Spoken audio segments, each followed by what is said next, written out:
সবেই চলাব নহয়, ইলেকশ্যন আছে, সকলো পাৰ্টিয়ে প্ৰচাৰ চলালেহে ডেমক্ৰেচিটো ভাল হয়।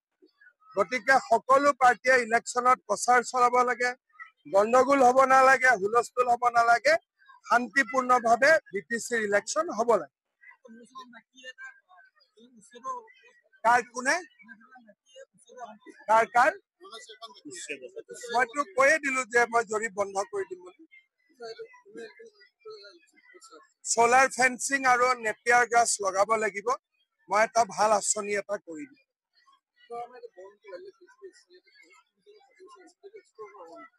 বিটিচিৰ কাৰণে দিগদাৰ হয়, মই ট্ৰাই কৰিম। এইবিলাক কোনো সময় বাঢ়া নাই, কমি কমি আহি আছে। এনে ইলেকশ্যন আহিলে ডি ভোটাৰ কৰি মানুহক ভয় খুৱাই দিয়ে। আজি 5 বছৰততো কাৰো একো কষ্ট হোৱা নাই, এনেই ভয় খুৱাই থাকে। আৰু হ'ব কলিকতাত গৈ থাকিব আৰু তৃণমূলটো কলিকতাৰ পাৰ্টিহে, গতিকে কলিকতাত যাব, দুৰ্গা পূজা চাব, কলিকতাত থাকিব আৰু।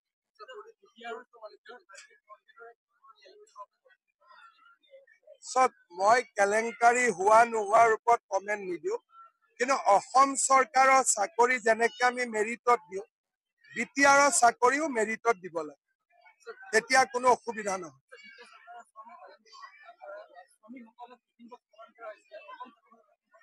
মই এইবিলাক কথা আমিতো শ্ৰমিকসকলক এটিকলি দুটিপাত দিম, আপোনালোকে জানে, সকলোৱে 5,000 টকাকৈ পাব।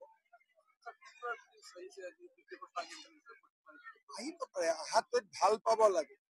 যিমানে বিটিচিৰ ইলেকশ্যনত মানুহ আহিব, পলিটিকেল পাৰ্টি আহিব, সিমানেই বিটিচিৰ ভৱিষ্যত উজ্জ্বল হ'ব। আগতে কোনো নাহিছিল, বন্দুকৰ ওপৰতে হৈ গৈছিলে।